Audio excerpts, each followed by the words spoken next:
You know, in Harry Potter and the Prisoner of Azkaban, Hermione has that incredible little necklace, the Time Turner, that lets her travel back in time. It's just fantastic movie magic, right? But it really gets you thinking. Could a device like that, something that sends you back into your own past, ever actually exist according to the laws of physics? Well, today, let's separate the magic from the seriously mind-bending physics. So this is the inscription etched onto the Time Turner itself. And it's not just some poetic little line. It's actually a clue, kind of hinting that even the super magical device has to play by some fundamental cosmic rules. And that's the big question, isn't it? Is the Time Turner just pure fantasy? Or did this story somehow, accidentally, stumble upon some incredibly advanced, real-world theoretical physics? Let's dive in and find out. So to even begin to understand the physics, we first have to get a handle on the magic. See, the Harry Potter universe has a very specific, totally unbreakable rule for time travel, and it's what makes it so different from most other sci-fi stories. This, right here, is the absolute key. In this world, you can't go back in time and alter history, like in Back to the Future. Instead, anything you do when you go back, well, it was always part of history to begin with. You're not changing things, you're fulfilling them. You are the reason they happened in the first place. And this is where it gets really fascinating. Physicists actually have a name for this exact idea.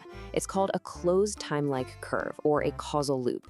It's a completely self-consistent timeline where your trip to the past was always, well, part of the past.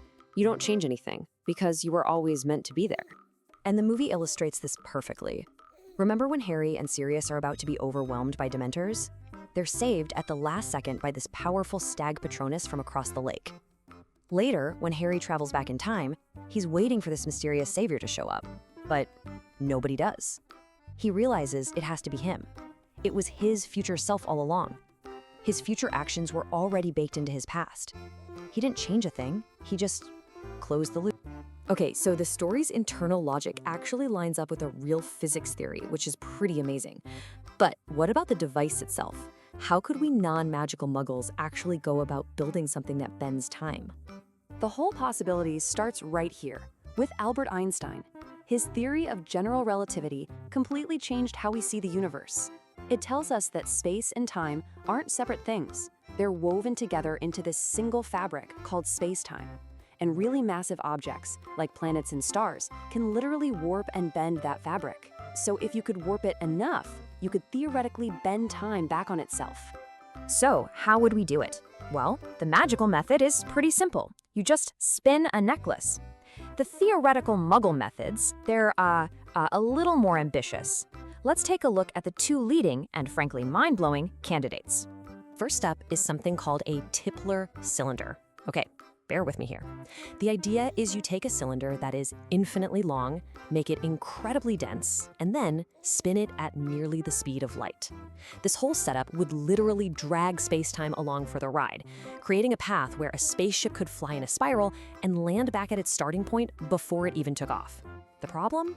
Well, that whole infinitely long cylinder part isn't exactly something you can pick up at the store. Our second option is the good old wormhole, a theoretical tunnel through space-time. Imagine you could create one. You leave one end right here, and you send the other end on a trip at nearly the speed of light. Because of a funky thing called time dilation, where time literally slows down for things moving really fast, the traveling end would age less. So when it gets back, you'd have a tunnel connecting, say, the year 2040 to the year 2020. You just step into the future end and pop out in the past. But here's the catch. You can never go back to a time before the machine was first turned on. All right, so general relativity seems to say that time travel might be possible, even if the engineering is, a little tricky. But here's the twist. Other fundamental laws of physics seem to do everything in their power to slam the door shut. Our first massive roadblock is something with the cool name of exotic matter.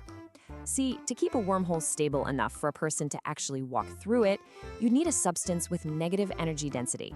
It would basically have anti-gravity properties, pushing the walls of the tunnel apart to stop it from instantly collapsing on itself. The only teensy problem? We've never actually seen this stuff.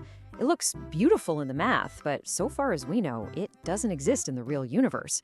Without it, our wormhole time machine is a total non-starter. Now, the second obstacle is even more fundamental. It's called entropy. The second law of thermodynamics is one of the most solid rules in all of physics, and it says that in a closed system, like our entire universe, total disorder or chaos always increases. This relentless march toward disorder is what we actually perceive as the forward arrow of time. Think of it like this: smashing a teacup into 1,000 pieces? Super easy. Disorder increases. But have you ever seen those 1,000 pieces just spontaneously fly back together and reform the cup? Of course not, because that would be a massive decrease in entropy. Traveling backward in time is basically like trying to unsmash the entire universe all at once. It goes against its most basic fundamental tendency. So we have magic that follows this one specific rule, one branch of physics that says, maybe, and another branch that says, absolutely not. So where does that leave us? What's the final verdict on the time turner? And this is where it all comes together so beautifully. There's a theory called the Novikov self-consistency principle. And what it says is that if time travel to the past is possible, then any action that would create a paradox, the classic grandfather paradox, simply cannot happen. The laws of physics themselves would forbid it. The universe would essentially conspire to make sure you only do things that were always a part of history. If you tried to change the past, your gun would jam. You'd slip on a banana peel at the last second. Or in Harry's case, a pot thrown by your future self doesn't change events, it causes them by warning you of danger. It's incredible. JK Rowling's magical rule is a perfect storybook example of Novikov's scientific principle. And so, the verdict is in. The time turner as a magical spinning necklace, okay, that's fiction, but the model of time travel it uses, that fixed, unchangeable, self-fulfilling loop, is a completely legitimate paradox-free solution to Einstein's equations. And that makes it, weirdly enough, one of the most scientifically sound depictions of time travel in all of popular fiction. So while the magic of the time turner might be out of our reach, the physics it stumbled upon is surprisingly real. And it just goes to show you that sometimes the most enchanting stories are the ones that accidentally get the science right, revealing a universe that is way stranger and maybe even more magical than we ever could have imagined.